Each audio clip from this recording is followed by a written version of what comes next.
ओम श्री गुरुवे नमः। ओम शांति ही शांति ही शांति ही। प्रणाम भगवान। भगवान एक सत्संग योग वासिष्ठ महारामायण से और सर्ग नंबर 11 से 12 और शीर्षक है विश्वामित्र आदि की प्रेरणा से राजा दशरथ का श्री राम को सभा में बुलाकर उनका मस्तक सूंघना और मुनि के पूछने पर श्री राम का अपने विचार मूलक वैराग्य का कारण बताना। तब विश्वामित्र जी ने कहा, परम बुद्धिमान सत्पुरुषों, एक ऐसी बात है जो जैसे मृगों का झुंड अपने युद्धपति को ले आता है, उसी प्रकार आप लोग भी रघुकुल नंदन श्री राम को शीघ्र यहाँ बुला लाइए।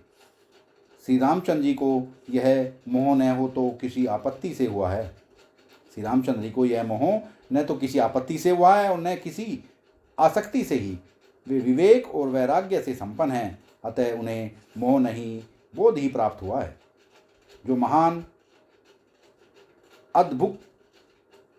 अद्भुत एक कारक हैं, इस विमाल मूलक मोह का युक्ति द्वारा निवारण कर देने पर रघुकुल नंदन श्री राम हम लोगों की भांति परम पद में प्रतिष्ठित हो जाएंगे।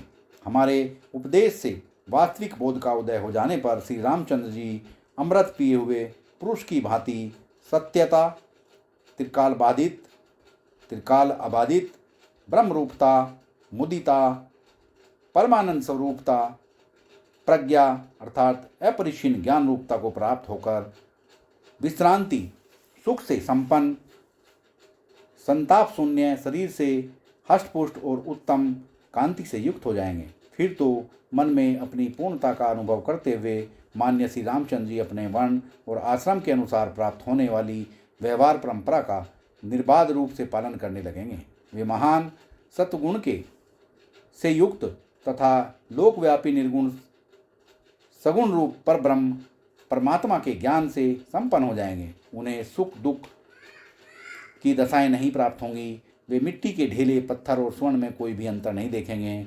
इन सब को समान समझने लगेंगे। मुनीश्वर विश्वामित्र के यूं कहने पर राजा दशरथ बड़े प्रसन्न हुए, मानो उनका सारा मनोरथ पूर्ण हो गया। उन्होंने रामचंद्र जी को बुला लाने के लिए बारंबार दूत पर दूत भेजना आरंभ कर दिया। जब राजा और मुनि का संवाद हो रहा था, उसी समय रामचंद्र जी अपने थोड़े से सेवकों और दोनों भाई लक्ष्मण तथा शत्रुघ्न के साथ अपने पिता के पवित्र स्थान राज्यसभा में गए। श्री राम ने दूर से ही महाराज दशरथ को देखा। जैसे इंद्रदेव समूह से घिर कर बैठते हैं, उसी प्रकार वे भी राजाओं की मंडली से घिरे हुए बैठे थे। उनके दोनों ओर महर्षि वशिष्ठ और विश्वामित्र जी विराजमान थे। संपूर्ण शास्त्रों के अर्थ का ज्ञान रखने वाले मंत्रीगण माला की भांति उन्हें सब ओर घेरे बैठे थे। इधर वशिष्ठ, विश्वामित्र आदि ऋषियों तथा दशरथ आदि राजाओं ने भी कुमार कीर्तिकेय के समान सुंदर श्री रामचंद्र जी को दूर से ही अपने पास आते देखा। वे सौम्य और समदर्शी थे। उनकी आकृति मंगलमयी थी। उनका हृदय विनीत भाव से युक्त और उदार था। शरीर कांतिमान और शांत सौम्य दिखाई देता था। वे परम पुरुषार्थ के भाजन अर्थात परमार्थ स्वरूप थे। पवित्र गुण वाले पुरुषों के आश्रय थे। समस्त सद्गुणों के मानो एकमात्र महान सत्य गुण के लोभ से उनका आश्रय ले रखा था। मुनीश्वर विश्वामित्र जब राजा से पूर्वोक्त बातचीत करते हुए राम को बुलाने का अनुरोध कर रहे थे, उसी समय कमल नयन श्री रामचंद्र जी पिता के चरणों में प्रणाम करने के लिए उनके सामने आए। सबके सुहृदय श्री राम ने पहले पिता के चरणों में मस्तक झुकाया। तदंतर माननीय पुरुषों द्वारा भी मुख्य रूप से सम्मानित होने वाले दोनों मुनि वशिष्ठ और विश्वामित्र जी को प्रणाम किया। इसके बाद अन्य ब्राह्मणों, बंधु बांधवों तथा गुरुजनों को अभिवादन किया। तत्पश्चात राजाओं के समूह द्वारा की जाने वाली प्रमाण परंपरा को उन्होंने प्रसन्न दृष्टि से उनकी ओर देखकर अपने मस्तक को किंचित झुकाकर तथा मधुर वाणी के द्वारा कुछ बोल कर स्वीकार किया। इसके बाद दोनों महर्षियों ने श्री रामचंद्र जी को आशीर्वाद दिया। तदंतर जिनके हृदय में अत्यंत समता का भाव भरा हुआ था, वे देवोपम सुंदर श्री राम अपने पिता की पवित्र सन्निधि में आ गए। उस समय भूपाल दशरथ ने अपनी चरण वंदना करने वाले पुत्रों को हृदय से लगाकर उनका मस्तक सूंघा। इस तरह शत्रु वीरों का संहार करने वाले राजा दशरथ ने घनीभूत स्नेह से युक्त लक्ष्मण और शत्रुघ्न को भी हृदय से लगाया और उनके मस्तक सूंघे। फिर श्री रामचंद्र जी पृथ्वी पर ही परिजनों द्वारा बिछाए गए वस्त्र के ऊपर बैठ गए। तत्पश्चात राजा बोले, बेटा, तुम्हें विवेक प्राप्त हो गया है। तुम विविध कल्याण में गुणों के भाजन हो। तुम्हारे जैसे पुरुष बड़े बूढ़े लोगों, ब्राह्मणों तथा गुरुजनों की आज्ञा का पालन करते हुए ही पवित्र परम पद प्राप्त कर लेते हैं। जो लोग मोह का अनुसरण करते हैं उन्हें वह पद प्राप्त नहीं होता। बस तभी तक आपत्तियां दुर्बल एवं तुच्छ होकर दूर ही रहती हैं, पास नहीं भटकने पाती, जब तक कि मोह को फैलने का अवसर नहीं दिया जाता। इसके बाद श्री वासिष्ठ जी ने कहा, महाभाव राजकुमार, तुम बड़े सूरवीर हो।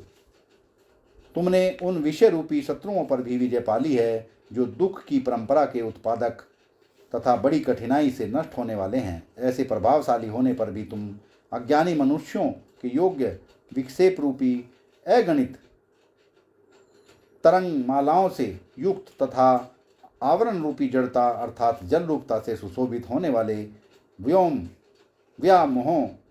व्यामोह के समुद्र में आत्मज्ञान शून्य पुरुष की भांति क्यों डूबे जा रहे हो। विश्वामित्र जी ने कहा, राजकुमार, हिलते हुए नील कमलों के समूह की भांति जो तुम्हारे नेत्र चंचल हो रहे हैं, इनमें तुम्हारे चित्त की व्याग्रता ही कारण है। इस व्याग्रता जनित नेत्रों को, चंचलता को त्याग कर बताओ, क्यों मोहित हो रहे हो। तुम्हारे इस मोह अथवा भ्रम का क्या कारण है। निष्पाप श्री राम तुम्हारे मन में जो अभिलाषा हो उसे शीघ्र बताओ। तुम्हें वह सब मनोरथ प्राप्त होगा जिससे मानसिक व्यथाएं फिर तुम्हें कष्ट नहीं पहुंचाएंगे। उत्तम बुद्धि वाले विश्वामित्र जी का यह वचन, जिसके भीतर अपनी अभिलाषा के अनुरूप अर्थ का प्रकाश निहित था, सुनकर रघुकुल केतु श्री राम ने खेत त्याग दिया। वाल्मीकि जी कहते हैं, भरद्वाज, श्री मुनीश्वर विश्वामित्र के इस प्रकार पूछे जाने पर श्री रामचंद्र जी ने धैर्य धारण करके परिपूर्ण अर्थ के गौरव से दबी हुई सी मंद मंद मनोहर वाणी में कहा। श्री राम बोले, मुनीश्वर, मैं अपने पिताजी के इस महल में उत्पन्न हुआ, क्रम से बढ़ा और फिर मैंने विद्या भी प्राप्त की। तत्पश्चात सदाचार के पालन में तत्पर रहकर तीर्थ यात्रा के उद्देश्य से समुद्रों द्वारा घिरी हुई सारी पृथ्वी पर भ्रमण किया। इतने समय में मेरे मन में जो विचार उत्पन्न हुआ वह इस संसार विषयक आस्था को उठा देने वाला है। तीर्थ यात्रा करने के अनंतर मेरा मन विवेक से पूर्ण हो गया, जिससे मेरी बुद्धि भोगों की ओर से नीरस अर्थात विरक्त हो गई और उसके द्वारा मैंने इस प्रकार विचारना आरंभ किया, यह जो संसार का विस्तार है, इसमें क्या सुख है, कुछ भी तो नहीं है। चर और अचर प्राणियों की चेष्टाओं के विषय तथा केवल वैभव काल में ही रहने वाले ये जितने भोग के साधन भूत पदार्थ हैं, सब के सब अस्थिर अर्थात क्षणभंगुर हैं, आपत्तियों के स्वामी अर्थात केवल विपत्ति में ही डालने वाले हैं तथा पाप स्वरूप हैं। जैसे मरीचिका में जल न होने पर भी भ्रम से उसे जल समझकर उसके द्वारा मोहित हुए मर्ग मन में बड़ी दूर तक खींचे चले आते हैं, उसी प्रकार मूढ़ बुद्धि हुए लोग संसार के पदार्थों में सुख न होने पर भी उनमें सुख मानते हैं और उसी के लोभ से आकृष्ट होकर इधर उधर भटकते रहते हैं। यद्यपि यहाँ लोग किसी के द्वारा बेचे नहीं गए हैं, तथापि बिके हुए के समान परवश हो रहे हैं। इस बात को जानते हुए भी कि यह सब कुछ माया का खेल है, हम सब लोग मूढ़ बने बैठे हैं, इस माया से युक्त होने का प्रयत्न नहीं करते। यह कितने खेद की बात है। संसार के इस प्रपंच में जो अत्यंत दुर्भाग्यपूर्ण भोग दिखाई देते हैं वे क्या हैं, इस पर विचार करना चाहिए। सब लोग व्यर्थ ही अपने मोह में पड़कर भ्रांतिवश अपने को बद्ध मानकर बैठे हुए हैं। जैसे वन में किसी गड्ढे के भीतर गिरे हुए मूढ़ मृग दीर्घ काल के पश्चात यह जान पाते हैं कि हम गड्ढे में पड़े हैं, उसी प्रकार लोगों ने बहुत समय के बाद यह जाना है कि हम मूढ़ जीव व्यर्थ ही मोह में पड़े हुए हैं। मुझे राज्य से क्या लेना है और भोगों से भी क्या प्रयोजन है? मैं कौन हूँ? यह दृश्य प्रपंच क्या है और किस लिए सामने आया है? जो मिथ्या है वह मिथ्या ही रहे। उसके मिथ्या होने से किसकी हानि होने वाली है? ब्राह्मण जैसे यंत्र तंत्र भ्रमण करने वाले पथिक को मरुभूमि से विरक्ति हो जाती है, वैसे ही इस प्रकार विचार करते करते सभी योग्य पदार्थों से मेरी यह रुचि हो गई है। मुनीश्वर देखिए, भिन्न भिन्न रूपों में उपलब्ध होने वाले उन तुच्छ भोगों ने हमको उसी प्रकार जर्जर बना दिया है जैसे प्रचंड वायु पर्वतीय वृक्षों को जर्जर बना देती है।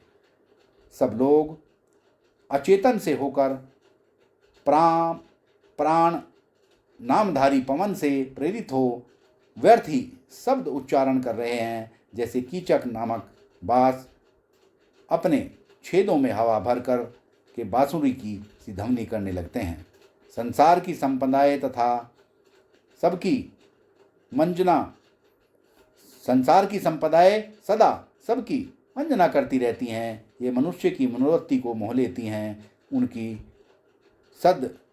सदुण राशि का नाश कर देती हैं और तरह तरह के दुख दिया करती हैं। दुखों का जाल सा बिछाती रहती हैं। ये धन वैभव चिंताओं के चक्कर में डालते रहते हैं, इसलिए मुझे आनंद नहीं लेने देते तथा बच्चों वाली स्त्रियों से भरे हुए घर भी भयानक विपत्तियों के आवास स्थान की भांति मुझे दुख ही प्रदान करते हैं, सुख नहीं।